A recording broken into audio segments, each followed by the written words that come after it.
And don't trust Nina.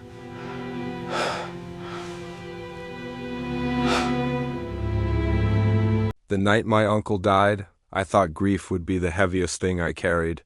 I had no idea it would become the doorway into a nightmare built from lies, betrayal, and a conspiracy so deep it almost swallowed me whole. The fluorescent lights in the hospital flickered above his bed as I held his hand, watching his breath turn shallow. Just before the monitor flatlined, he pulled me close and whispered, "The safe, her birthday backwards.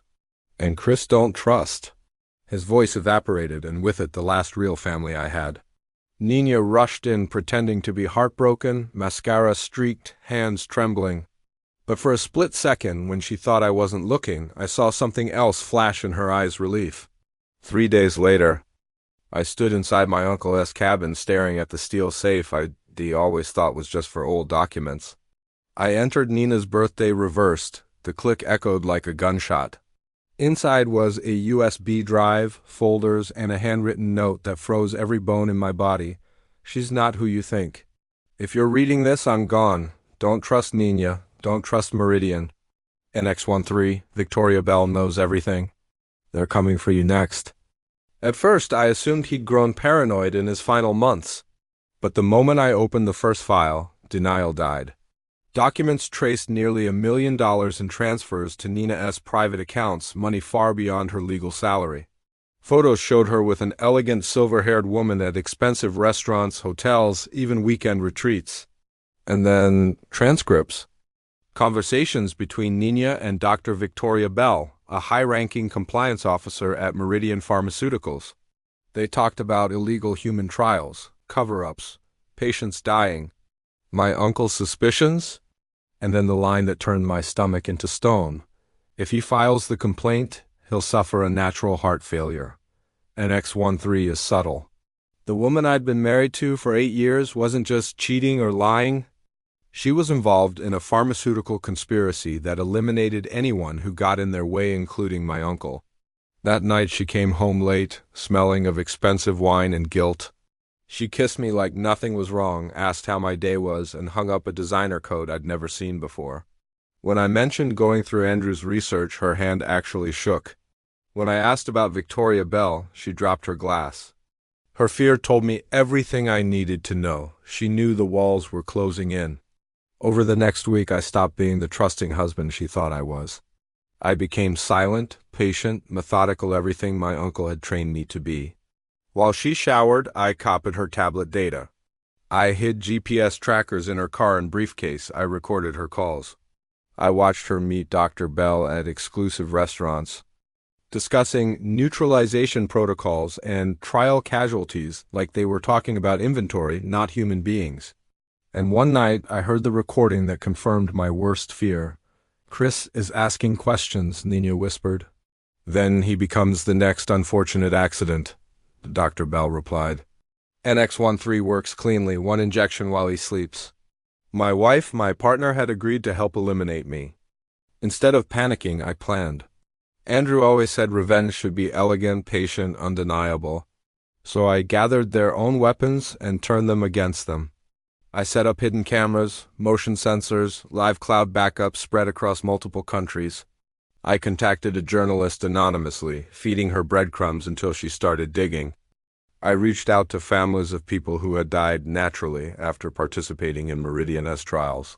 Many had always suspected something was wrong. Then I set the trap. I called Dr. Bell's office, pretending to be a security consultant with information about compromised data. She agreed to meet me alone at an industrial building owned by a Meridian shell company. She probably thought she was luring me into an ambush. She didn't know I'd already wired the entire place with live streaming surveillance. That night I walked into the dimly lit conference room. Dr. Bell was there, elegant, composed, terrifyingly calm. 2 men stood behind her, the kind of men paid to make problems disappear. She gestured for me to sit. I didn't. "You know why you're here?" she said. "I know everything," I replied. For the first time, her smile widened. Then came her confession, cold, proud, spoken like she was reciting achievements. She admitted they'd used NX13 on my uncle. Admitted to eliminating 17 others. Admitted Nina had been her loyal operative. Admitted they planned to inject me in my sleep. I let her talk. Every word streamed live to multiple newsrooms, federal inboxes, and cloud servers. When her men lunged, I fought like someone with nothing left to lose. One hit the table, the other hit the wall. When she reached for an alarm, I slammed her down. Federal sirens shrieked outside. She realized too late she'd been recorded. "You can't win," she hissed. "Your wife chose us over you." I didn't respond. I didn't need to. Agents swarmed the room, tackled her, handcuffed her. Read her rights as she spat threats like broken glass. Then she said the words that almost broke me. "She knew we were coming for you. She chose her career over your life." Nina fled that same night. She tried to escape through private airfields using offshore accounts. For weeks, she slipped through cracks, moving between countries with fake identities. But eventually, even snakes run out of places to hide. She was arrested in Costa Rica after a violent chase, injured, cornered, dragged out in cuffs. When she arrived back in the U.S., shackled and pale, she tried to mouth, "I'm sorry," at me. I looked right through her. Her trial was brutal. Evidence showed she'd injected my uncle. She'd participated willingly in multiple neutralizations. She'd profited massively. And she had planned my death without a hint of hesitation. She was found guilty on all 37 charges and sentenced to life without parole. Dr. Bell received the same. Meridian collapsed under international investigations. Billions in assets were seized. Politicians who took bribes fell like dominoes. The Marlowe Act passed, reforming pharmaceutical oversight nationwide.